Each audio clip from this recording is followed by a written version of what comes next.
बेलपत्र, जरा ध्यान देना हो।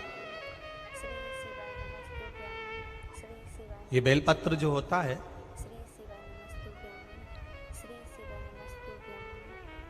इस बेलपत्र पर कभी कभी आपने देखा होगा कि कई लोग बीच वाले पत्ते पर चंदन लगा देते हैं।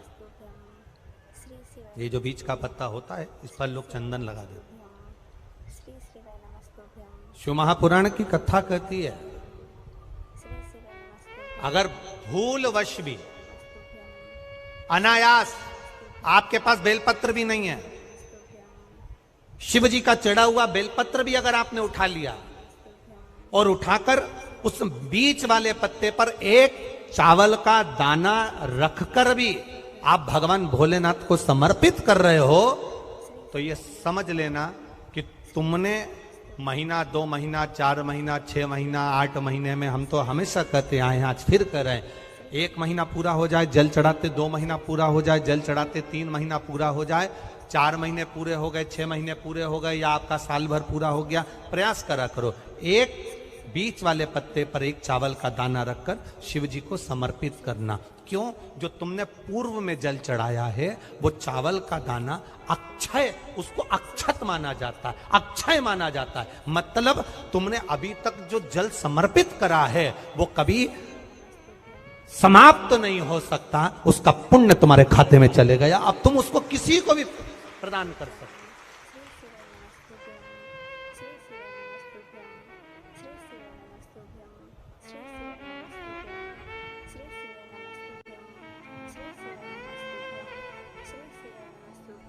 बहन भाई को तिलक करती है रक्षाबंधन पर, माथे पर तिलक लगाने के बाद में चावल लगाती कि नहीं लगाती? बोलो, जम के बोलो जरा। लगाती है? बोलते जाओ जरा। लगाती है, ठीक है। मंदिर में आप पूजन कर रहे हो, घर में कोई अनुष्ठान कर रहे हो, पंडित जी तुम्हारे मस्तक पर तिलक करते हैं तो चावल लगाते कि नहीं लगाते? बोलो बोलो, जम के बोलो। लगाते। तुम्हारे घर में शादी ब्याह होता है तो तिलक करा जाता है तो चावल लगाया जाता कि नहीं लगाया जाता? लगाया जाता। सब समय पर चावल, मस्तक पर कंकु का तिलक, चंदन का तिलक, जो भी तिलक तुम्हारे मस्तक पर लगा है, कोई अगर लगाएगा शुभ कार्य में तो चावल जरूर लगाएगा। बस एक कार्य ऐसा होता है जिस समय पर मस्तक पर तिलक करा जाता है पर चावल नहीं लगाया जाता।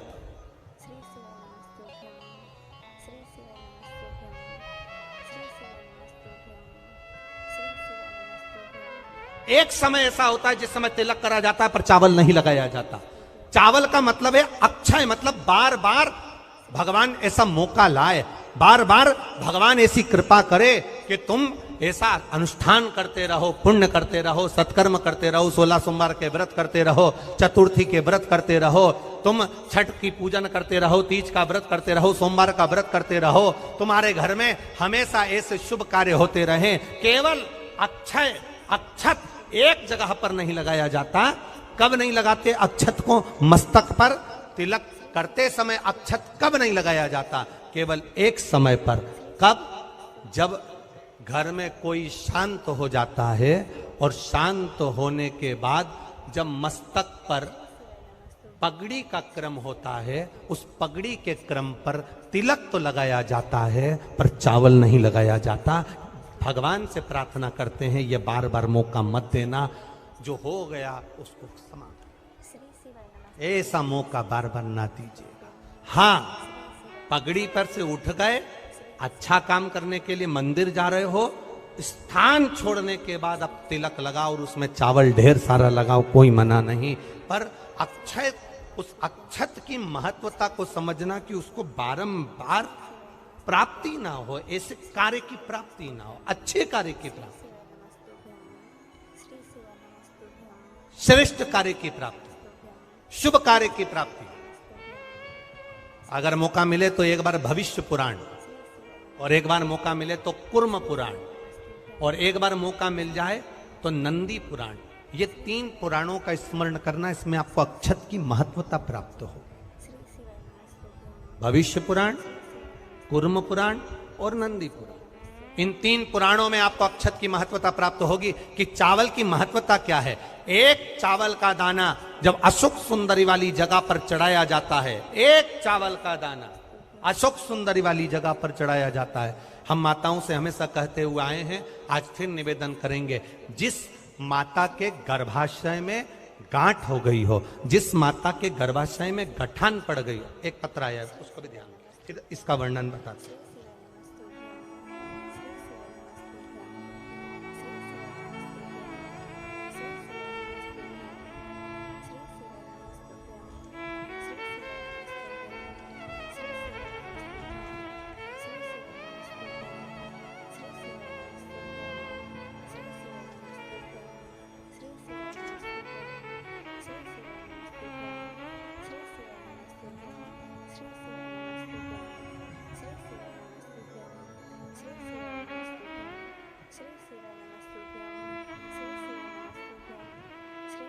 मैं गंगा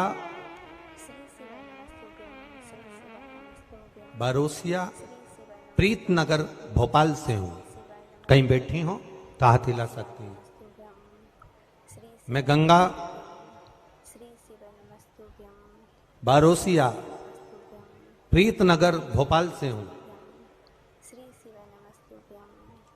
एक चावल का दाना और 1 लोटा जल, एक बेलपत्र का महत्व क्या है, इस पत्र को आप लोग टीवी चैनल के माध्यम से एलईडीओं पर भी पढ़ सकते हैं। हम जो पत्र पढ़ते हैं वो आप भी अपने आनंद के साथ उस पत्र को पढ़िए। मेरे पति को एक गांठ हो गई, उस गठान का ऑपरेशन डॉक्टर ने बोला, और गांठ इतनी विचित्र थी कि उठने बैठने में भी आफत कर रही थी। तब शिव जी पर एक चावल का दाना समर्पित करना, एक बेलपत्र समर्पित करना प्रारंभ करा। शिव जी पे चढ़ा हुआ जल पीना प्रारंभ करा। सीहोर गए, वहां से रुद्राक्ष लाए, उस रुद्राक्ष का जल शंकर भगवान को चढ़ाना प्रारंभ करा। जिन डॉक्टरों ने ऑपरेशन का कहा था, 22 दिन के बाद हम उनको चेक कराने के लिए गए तो गठान गल चुकी थी। एक चावल का दाना हमारे सुख का अनुभव करा देता। अगला वर्णन उन्होंने लिखा, गुरुजी बाबा ने एक कृपा तो करी, साथ में मेरे बच्चे के हाथ में सफेद दाग हो गया था। सफेद दाग हो गया तो हमने डॉक्टरों का इलाज करवाना प्रारंभ करा। आयुर्वेदिक दवाई भी ली, पर वो दाग समाप्त नहीं हो रहा था। जब दाग समाप्त नहीं हो रहा था, तब शंकर जी के मंदिर में जाकर समी के पत्ते का आपने जो प्रयोग बताया था वो करना प्रारंभ करा, और बाबा की कृपा से शिव जी का चढ़ा हुआ जल शरीर पर लगाना, और पूर्णिमा के दिन गाय जो अपने बछड़े को दूध पिलाती है, उसका जो फेन बछड़े के मुंह पर आता है वो शरीर पर लगाना, और लगाकर उसको बैठना। उससे मेरे बच्चे के शरीर पर से सफेद दाग पूरा समाप्त हो गया।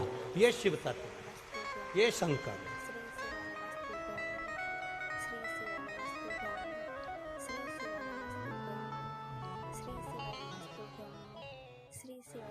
फायदा नहीं देखना।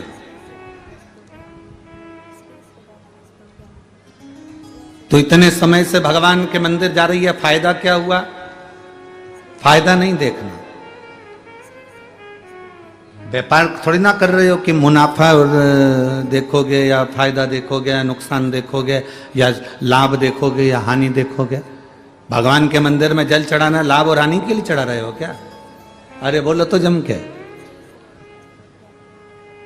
फायदे के लिए चढ़ा रहे हो कि ये फायदा होगा तो हम चढ़ाएंगे ना। चलो जाने दो, एक बात अच्छे से समझ लो। तुम इतने से थे, हम भी इतने से ही थे। मां की गोद में सोते थे, जन्म लिया था, मां हमको हॉस्पिटल लेकर चली गई। आपको भी आपकी माता हॉस्पिटल लेकर गई होगी, और हाथ में और यहां गोद गोद के इंजेक्शन लगाए जाते थे। बोलो याद है कि नहीं? आपका हाथ उठाकर देखना, थोड़ा सा कपड़ा उठाकर देखना, यहां निशान बना होगा तुम्हारे को जो इंजेक्शन लगे थे, जो टीके लगे थे उसका। लगे कि नहीं लगे? सब बोलो ये। सबके हाथ में टीका लगा है कि नहीं लगा? इंजेक्शन लगा है कि नहीं लगा? अब कोई मां हॉस्पिटल में डॉक्टर से कहते साहब मेरे बच्चे को कोई बीमारी है क्या जो तुम इंजेक्शन लगा रहे हो, मेरे बच्चे को कोई टिटनेस का इंजेक्शन लगा रहे हो, चेचक का इंजेक्शन लगा रहे हो, कहीं पोलियो की दवा पिला रहे हो, मेरा बच्चा कोई पोलियो ग्रसित है क्या, मेरे बच्चे को कोई ये बीमारी है क्या, मेरे बच्चे को ऐसा है क्या। डॉक्टर क्या कहता है, देखो आज अगर इसको कष्ट हो गया, आज अगर इसको तकलीफ हो गई तो हो जान दो, 2-3 दिन बुखार आएगा, 2-3 दिन रोएगा, रात भर जागेगा, क्योंकि इंजेक्शन का टीके का दर्द होगा, तुम्हें भी जागना पड़ेगा, टेंशन मत लो। अगर आज इंजेक्शन लग गए, आज अगर पोलियो की दवा पी ली, आज अगर चेचक के इंजेक्शन टीके लग गए, तो ये आखिरी तक, इसके मरते दम तक इसको ये बीमारी लौट कर नहीं आएगी, इसकी गारंटी हमारे पास है।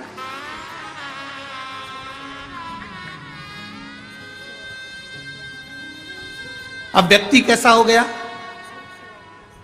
व्यक्ति कैसा है, एक्सीडेंट हो जाता है, हॉस्पिटल चले जाता है, महामृत्युंजय का पाठ चालू करता है, बोलो सत्य है। ब्लड प्रेशर गड़बड़ हो गया, कोमा में पड़ गया, तब महामृत्युंजय का पाठ चालू करता है। वेंटिलेटर पर पड़ा है, तब महामृत्युंजय का पाठ चालू करवाते हैं उसके घर के लोग, महामृत्युंजय का पाठ करवा वो ठीक हो जाएगा, महामृत्युंजय का पाठ करवा उसका एक्सीडेंट हो गया, महामृत्युंजय का अनुष्ठान करवा उसके साथ ही हो गया। अर्थात अगर यही इंजेक्शन तुझे पहले लग गया होता, तू रोज 1 लोटा जल देवादिदेव महादेव को चढ़ा रहा होता, तो प्रतिदिन शंकर जी के मंदिर पे चढ़ा हुआ जल पी रहा होता, तो तुझे आज वेंटिलेटर पर पड़ा नहीं होना पड़ता। कोई आएगा नहीं आएगा, कोई तुम्हें संभालेगा नहीं संभालेगा, पर वो मेरा महादेव, मेरा शिव तुम्हें संभालने के लिए जरूर आएगा। मेरा शंकर, मेरा शिव तुम्हें संभालने के लिए जरूर आएगा, मेरा देवादिदेव महादेव तुम्हें संभालने के लिए जरूर आएगा। अगर तुम्हारा विश्वास दृढ़ है, तुम्हारा भरोसा पक्का है, तुम शिव के शिव तुम्हारा हो गया, तो फिर तुम्हें पीछे नहीं है।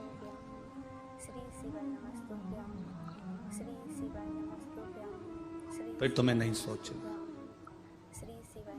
फिर तुम्हें टेंशन नहीं लेना।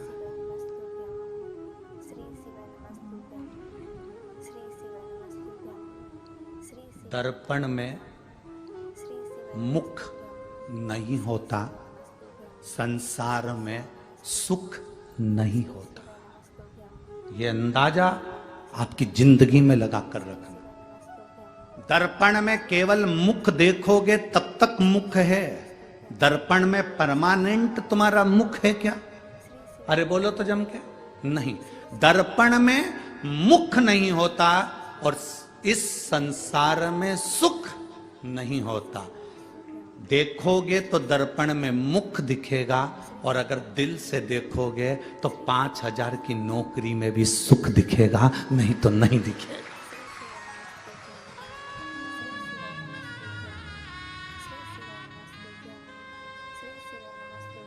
दर्पण में परमानेंट मुख नहीं होता, देखोगे तब दिखेगा।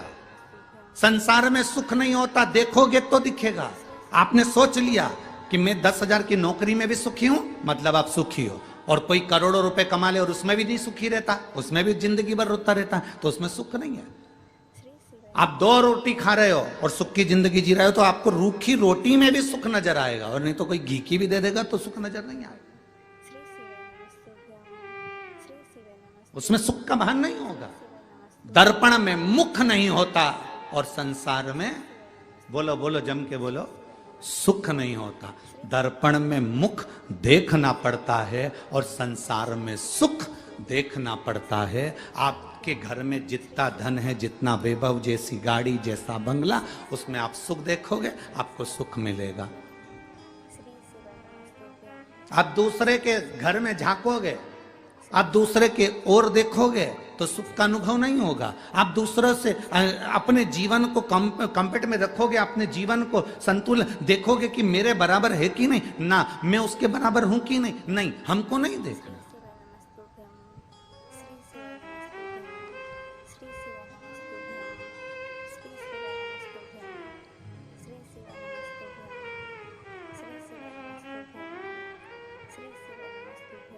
महाराज, हम जब भोले बाबा के चरणों में जाकर बैठते हैं कुछ मत मांगा, कोई फायदे की बात हमने नहीं सोची, हम तो बस केवल उसके दरवाजे तक गए, हम तो केवल उसको जल चढ़ाने के लिए, हम तो केवल उसको एक लोटा जल चढ़ाने के लिए पहुंचे। अब आगे उसकी मर्जी। तेरे मंदिर में आना मेरा काम है, मेरी बिगड़ी बनाना तेरा काम है। तेरी चौखट पर मैं आ ही गया, मुझे दर्शन दिखाना तेरा काम।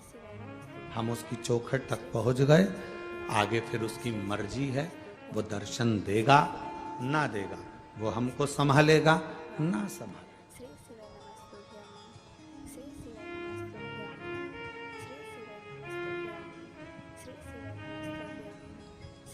दो जगह गिरना होता है, एक रोड पर चल रहे हो तब गिर गए, और एक मंदिर में दर्शन कर रहे हो तब गिर गए।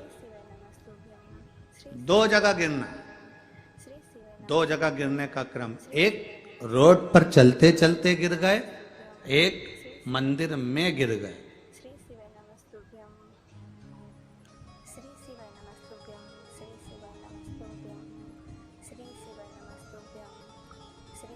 मंदिर में गिरे तो उसके चरणों की रज, उसके दरवाजे की धूल मिट्टी शरीर में लेकर उठे। रोड पर गिरे, संसार के लोगों की वो भाग दौड़, वो मिट्टी लेकर उठे। बनी में गिर जाओ तो कोयला लेके उठे।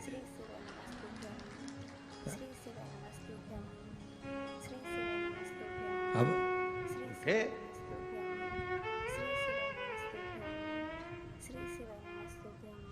शरीर गिरा, उसने भगवान के चरणारविंद की रज हमारे शरीर में चिपकी, हम उसको लेकर उठे। रोड पर गिरे, गिर गए, मुम्मा मिट्टी पड़ी थी, धूल पड़ी थी, वो लेकर उठ गए। दोनों जगह में अंतर है। परमात्मा के चरणों में गिरने में अंतर है, वहां गिरे, उसकी चौखट पर गिरे हो तो वो संभालेगा, और किसी के साथ जाते जाते गिर गए तो जो साथ वाला है वो संभालेगा। पर जिसकी चौखट पर गिरे हो वो अंतिम समय तक संभालेगा, और जिसके साथ चलते चलते गिरे वो केवल हॉस्पिटल तक संभालेगा, उसके बाद नहीं संभाल सकता।